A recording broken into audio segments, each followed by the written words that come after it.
तो ये हमारे करवा चौथ का ब्लॉग शुरू होता है शाम का टाइम है। तो हम किचन में बना रहे हैं खाना। तो यहाँ पर हम पहले उबाल रहे हैं कद्दू। इस कद्दू को उबाल कर फिर इसकी सब्जी बनाएंगे। तो कद्दू उबल रहा है, उधर कुकर में रख दिए हैं दाल, हमारा दाल भी हो रहा है। और इधर हम आंगन में आ गए हैं चूल्हा जलाने, क्योंकि चूल्हा पर ही हम फरा बनाएंगे। करवा चौथ के दिन हमारे यहाँ फरा बनाने का, जिसको पीठा भी कहते हैं, तो ये ज़रूर बनता है। तो यहाँ पर हम देखो चूल्हा जलाए हैं, फिर एक बर्तन रखे हैं बड़ा सा, उसमें पानी डाल रहे हैं। और इधर पानी गर्म करके चावल का आटा तैयार किया जा रहा है। फिर किचन में हम आ गए, जो कद्दू रखे थे उबलने के लिए उसको छौंकेंगे।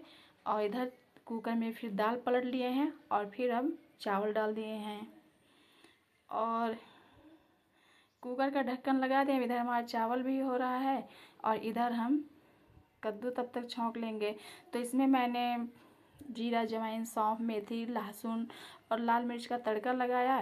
फिर उसके बाद में कद्दू को डालकर अच्छे से उसको सब्जी तैयार कर लिए हैं। और इधर चावल भी हमारा रेडी हो गया। तो किचन से फिर हम आंगन में आ गए और इधर चावल का पीठा बना रहे हैं, फरा। तो देखिए फरा हमारा रेडी हो गया है। अब इसको एक चलनी में रख दिए हैं और ये भाप से अच्छे से पक जाएगा। तो इस समय आज तो जैसे ये आधा काम तो मम्मी ही कर लेती थी, लेकिन आज उनका तबीयत बहुत ज़्यादा ख़राब है तो वो नहीं कर पाए। तो इसीलिए दोनों तरफ मतलब मुझे ही मैनेज करना पड़ रहा है। तो ऐसे करके हमारा सारा पीठा तैयार हो गया है। और फिर उसी बर्तन में डाल दिए थे खीर। और देखिए पीठा हमारा, चावल है, रोटी है, कद्दू की सब्जी है, दाल है और खीर हमारा हो गया है। और फिर तभी दिखाई पड़ा चाँद। तो सब लोग कहने लगे चाँद निकल गया। फिर जल्दी से मैं तैयार हो गई और फिर चाँद का यहाँ पर घर के बाहर आ गए चाँद को देखकर पूजा करने के लिए। तो सबसे पहले चंद्र देवता को अर्घ्य दिया, फिर धूप बत्ती, कपूर ये सब जलाकर चंद्र देवता की आरती किए। और ये सब करने के बाद में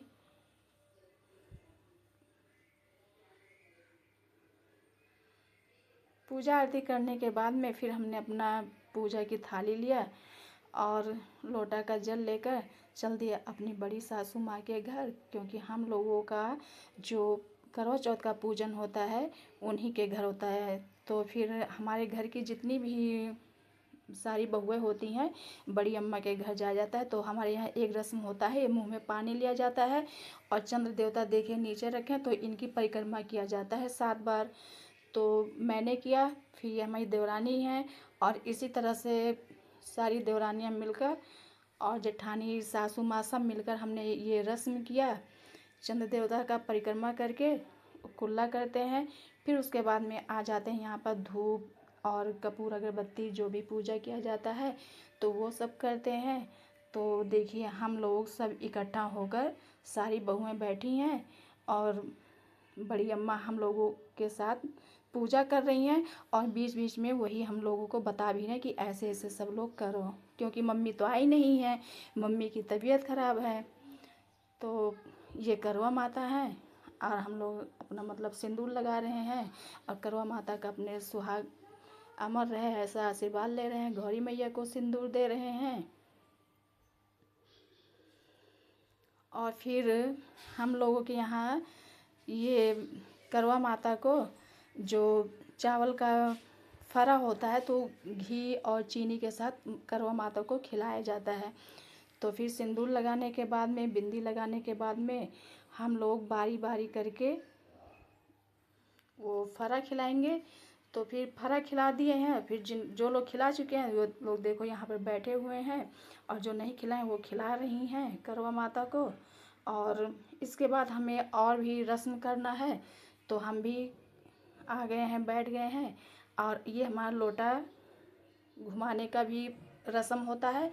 तो अब हम लोग ऐसे ही करते हैं। तो दो दो जोड़ा बैठ गए हैं, हम अपनी देवरानी के साथ बैठकर लोटा इधर घुमा रहे हैं। ये हमारी देवरानी बैठी हुई है और ये देखिए हम हैं। तो ऐसे ऐसे करके सब लोटा घुमा लेते हैं। फिर उसके बाद में जाते हैं करवा माता के पास। ये लोटा का जल ऐसे ही रखा रहता है, रात भर ऐसे ही रखा रहता है। फिर दूसरे दिन हम लोग अपना लेकर आते हैं। और उसके बाद में हम लोगों ने जो गौरी मैया को सिंदूर चढ़ाया था वो सिंदूर प्रसाद के रूप में हम लोग अपनी मांग में लगा रहे हैं। और फिर जो छोटे बड़े हैं एक दूसरे का आशीर्वाद ले रहे हैं। तो यहाँ पर मैंने अपने सासू अम्मा का आशीर्वाद लिया और जो हमसे छोटी हैं वो सब आशीर्वाद ली।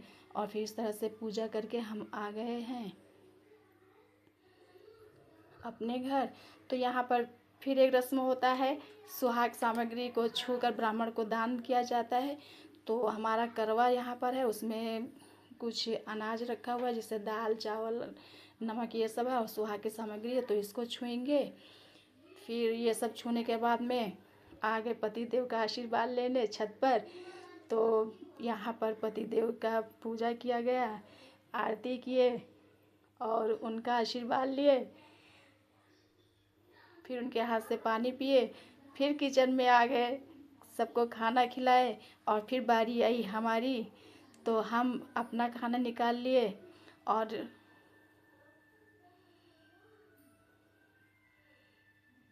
सब लोग खाने लगे।